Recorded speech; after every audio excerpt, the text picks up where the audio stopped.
I'm going to walk you through how to sew the Kate Camisole. Today I'm working on the cropped variation, but the techniques that I'm going to show you here are going to apply to pretty much all of the different variations. So the Kate Camisole is a pretty basic bias cut camisole pattern with simple bust darts in the front. And I've already marked my bust darts with notches on the side, and I've used an awl to make a small hole just beyond the, or just before the end of my bust dart. So I'm going to start by sewing my bust darts. So you'll be stitching on the inside or the wrong side of your fabric, and I'm just going to pin it together. So this pattern is designed for someone who's done a little bit of sewing before, so I make some assumptions in my patterns that the user's going to know how to sew a bust dart, how to cut bias tape and that kind of thing. But if you haven't done that before, there are so many good tutorials online. So you can go ahead and just check some tutorials out beforehand on how to sew darts, how to cut bias tape, and you'll be able to sew this pattern no problem. So I've just folded and pinned where I'm going to be stitching my bust dart, and I'm going to go ahead and just run that through my sewing machine.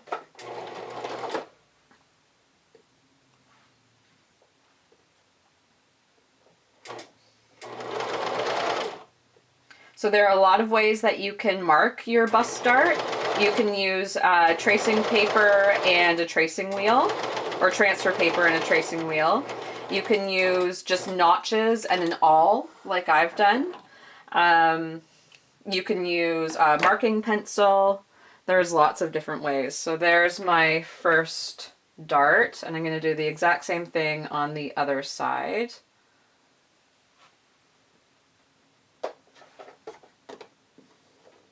So when you use an awl to mark the drill hole part that I've provided on the pattern, you just use an awl to poke through the fabric to make a little hole. And when you're stitching, you end your dart about 1/2 inch away from that drill hole. I like that method because it's just quick and easy. So that was quick. I've done both of my bust darts. And I'm going to really quickly run over to my ironing board and give that a quick press. I've pressed my bust darts so that the fabric is pointing down towards the hem, and you can use a pressing ham to kind of round out the point of the darts. And I've also prepared a whole bunch of bias tape. So we're going to be finishing the edge in bias binding, but we're going to be doing it more like a facing. So I've cut 2-inch strips of bias cut fabric, and I've folded the cut edges in by 1/2 inch, and then fold it in half again and pressed it. So I'm going to open this up, and I'm going to begin by finishing the V-cut neckline. So working from the right side of the fabric, I'm just going to really quickly pin it down just one side. And I'm going to stop at that point.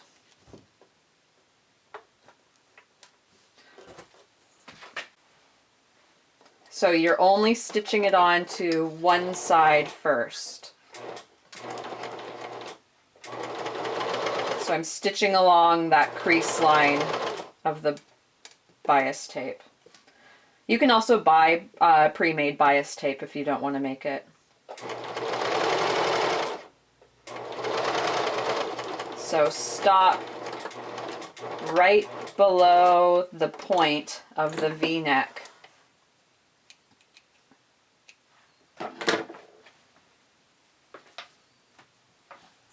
So there we go, we've sewn that on to just half of the neckline. And then at this point, I'm going to fold my top in half.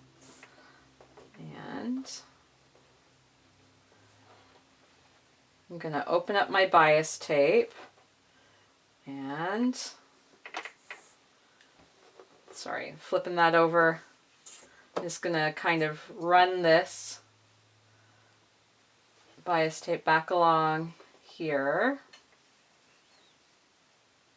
And then in order to create that, keep that V, get that the right kind of V shape for my bias tape, I'm actually going to stitch right down here. So this bottom edge of my bias tape is still folded up. So I'm just going to run this through my sewing machine, being very careful not to catch the camisole in it. You're only sewing through the bias tape. But this is a really, really, really easy way to get the perfect angle on your bias tape. So just going right through here, back tacking at the end.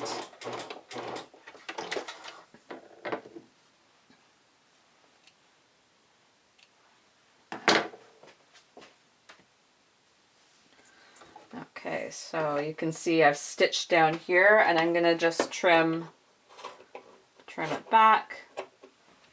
Okay. Okay.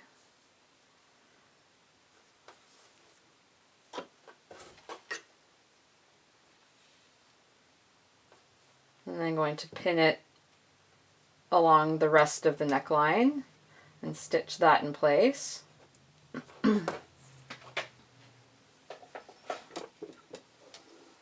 So just starting from the point, that V point where we stopped off before, just continue stitching it on along the second half of the neckline.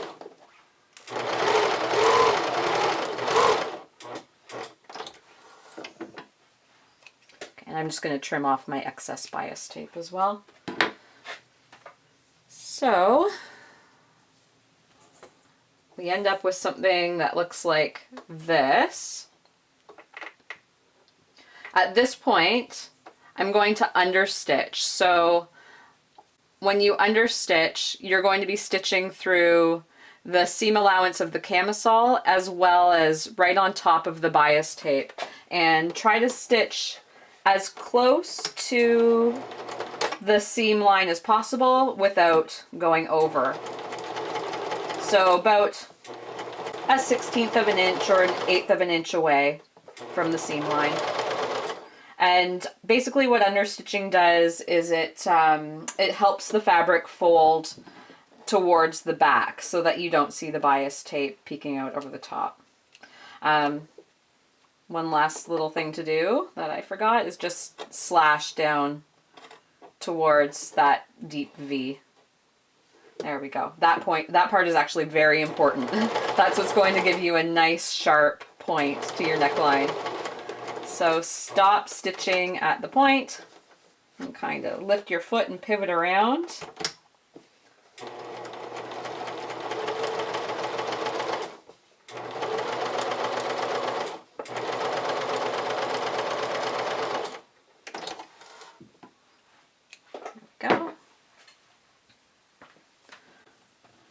So you can see that is going to want to turn towards the wrong side of the garment.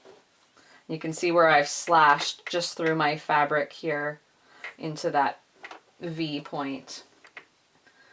So at this point what I do is I'm going to take it over to the iron and I'm just going to fold it in half and then fold it right towards the back. And this part takes a little bit of maneuvering to get the to get this point right, but you just fold it in on itself like that. Okay, so I'm just going to go over and run this through the iron. So here is the inside after I've pressed it. So I've basically folded the bias tape over so it binds that edge and then folded it over again. And then once you get to this point of the neck, you need to just fold it under here again and just continue along. So this part can get a little bit bulky, so I recommend using a finer fabric for your bias binding if you're making it yourself. And then from here we can just go ahead and stitch along, just along here to keep that edge down flat. You could also hand stitch it, but I'm going to run it through my sewing machine.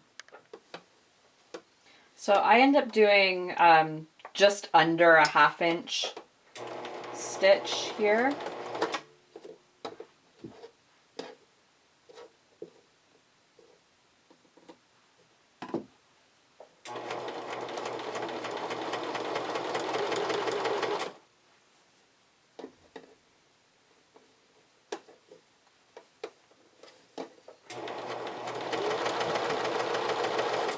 So the most important part is that when you get down to this V point, you sink your needle down right into the tip of that point, lift your foot, and then pivot the garment right around. And then the other thing to just keep an eye on is make sure you're making sure that your stitching line is running parallel to the actual folded edge of the garment, so that when you turn it right side out, you've got a nice even stitching line.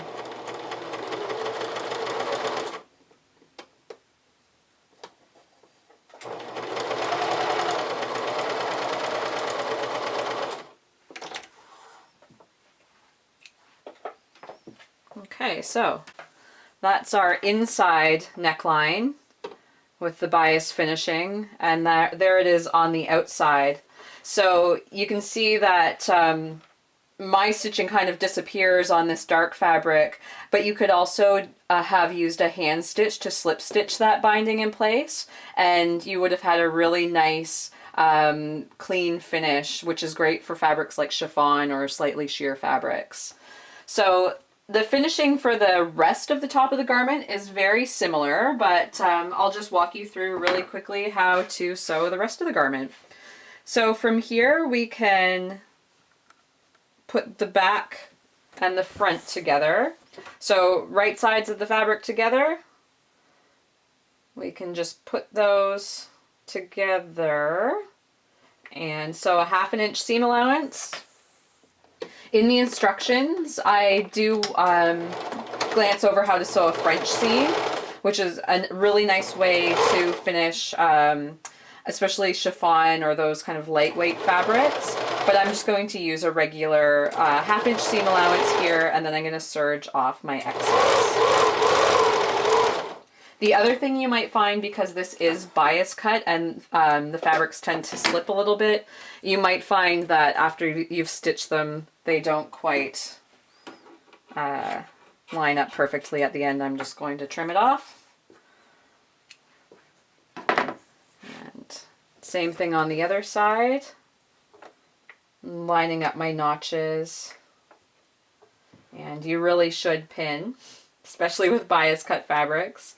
I can just imagine all my sewing teachers from college cringing watching me do this, so I will pin in honor of them. There we go. So when you're sewing a bias cut seam, it's best to always sew your seams in the same direction. So I'm sewing all of mine from the top of the garment to the bottom. And be very careful not to pull the fabric through the machine. You don't want your stitching to warp your seam in any way.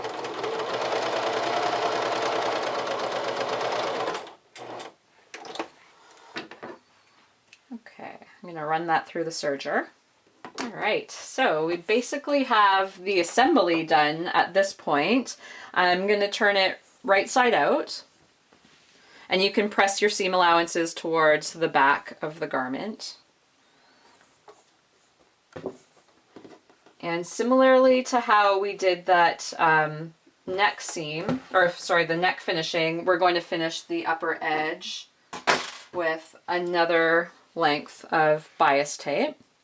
So again, I just open it up And I'm going to leave an overhang here of about 1 inch where we're going to attach our strap at the end. Back tack it on. And you can pin it. I'm just going to sew it on as I go.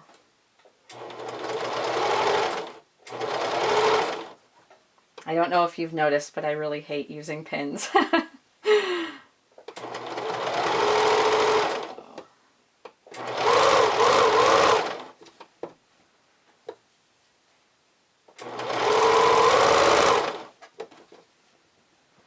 Just make sure that your fabric isn't stretching out. If you can run a row of stay stitching, which is just a line of stitching around the upper edge of the garment, just so that it doesn't stretch out of place, though I haven't personally had too much of a problem with that. But if you find your fabric is really stretching on the bias, that is a good thing to do.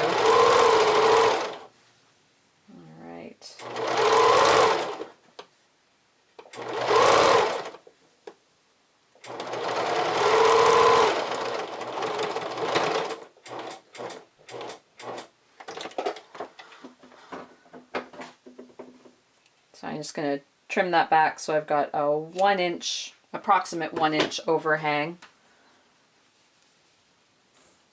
There we go.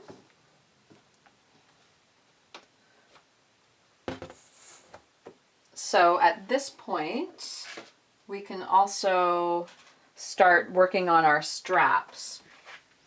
So I'm actually going to do my straps in this contrast fabric. So I've cut a length of bias cut fabric. It's about 2 inches wide. I'm going to fold it in half so the right sides are together. And I'm just going to sew with a 1/2 inch seam allowance.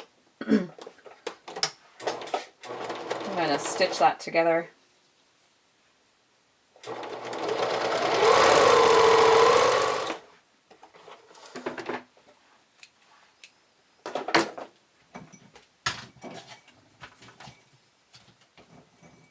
And then using a safety pin, I'm going to turn it right side out. So I just anchor my safety pin on and then feed the pin through.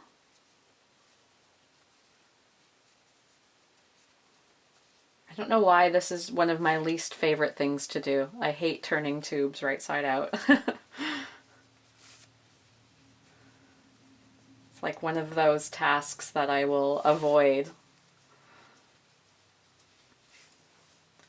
This and, funny enough, making ruffles. I avoid making ruffles like the plague, which is funny because the very first garment that I ever kind of designed and had good success with through Olulu was my ruffle bloomer pattern, which was just covered in lots and lots and lots of ruffles.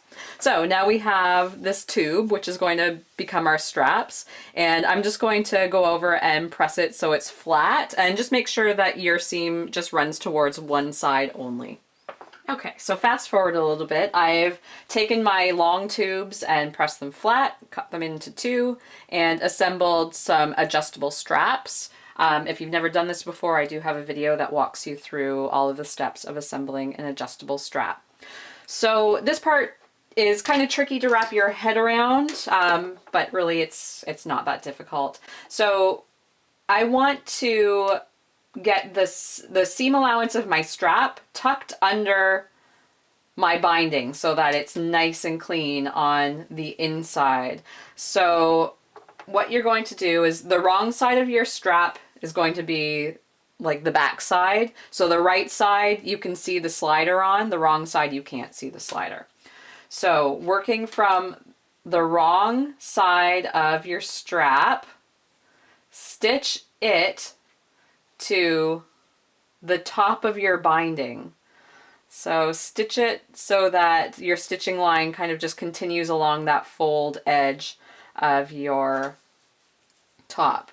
So what's going to happen is once you stitch that and you turn your seam allowance down and then turn the bias binding towards the inside of the garment, the strap gets turned around to the right side. So it's I end up usually having to pick out a bunch of stitches whenever I do this because I find it really hard to wrap my head around, but it creates a really nice clean finish and just hides all that, that join where your strap continues on. So there's a bunch of different ways that you can do this. This, for me, just is the easiest and gives you the nicest result. Okay, and I'm going to trim back all of this excess here. Because again, this is an area that can get kind of bulky. I'm going to do the same thing on the other side as well. So I'm folding my bias tape in half along that center fold line and putting the wrong side, let me see, yes, wrong side against. Okay.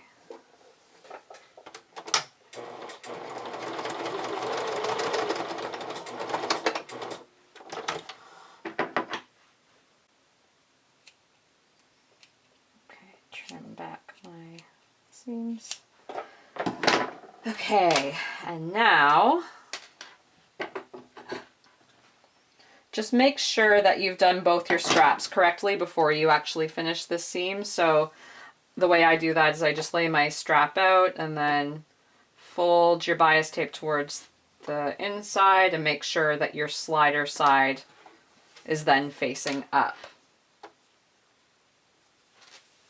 which it is. So again, we're going to understitch along here. So you can see on the inside what I'm doing is I'm just pushing the seam allowance from my strap down, and all of the seam allowance along the upper edge of your garment is going to get pushed up. So you're stitching through all of that. So this doesn't seem like a very important step, but I promise you that it really helps to make your garment look a lot more professional.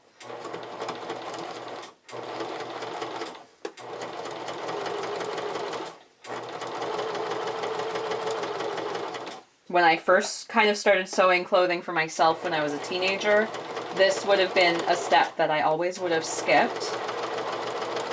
But now that I'm older and wiser, I know that this is a very important step. So I've understitched all along there. Just make sure that that bias tape gets folded along the fold line, and then we're going to turn it in towards the inside of the garment. And just like we did on the front, we're going to top stitch that down. So you could, this would be a good time to stop and press this down. I'm going to be a cheater and not do that. You also might want to use some pins to pin it in place. So I've finished top stitching down the binding on around the rest of the neckline of the camisole. So I've got it laying right side out right now. You can see how nicely finished that is. So at this point, you might want to just slip stitch this area where the strap joins onto the camisole just to keep that in place. And then you're going to attach your strap to the back. So I'm gonna kind of eyeball it here, but I generally leave about 3 inches on either side of the center back point between my straps. You might want to change that placement. I have really narrow shoulders, so I always find that my straps are falling off. So I like to have them nice and close on the back. So I'm going to just pin them in place, and then I'm going to use a narrow zigzag stitch, 2 rows of narrow zigzag stitch to attach them. I'm just going to top stitch right through and make it easy. So these are just little pieces of the tubing that I had made for the strap that I had left over that I'm using, that I'm feeding through the O-rings. Pin that in place.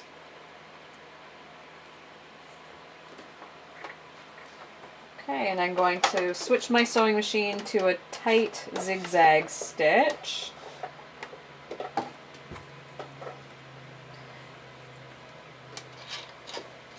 And I'm just basically going to run a zigzag stitch along the top and then again along my stitching line.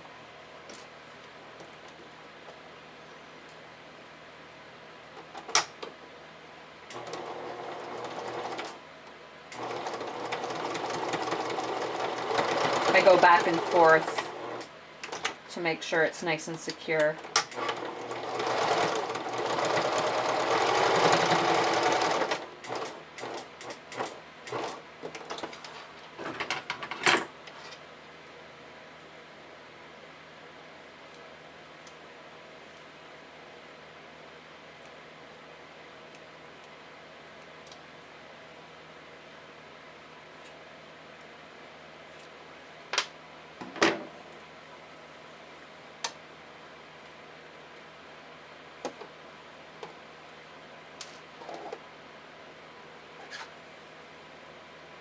So you actually can sew your strap on before sewing the bias binding around the back neckline, and that way your strap seam allowance will get hidden under the bias tape. I just find this way is easier in case you're going to want to move the strap, or if you're unsure of where your strap placement is going to be. It just is easier to top stitch it on top. But by no means is this the only way.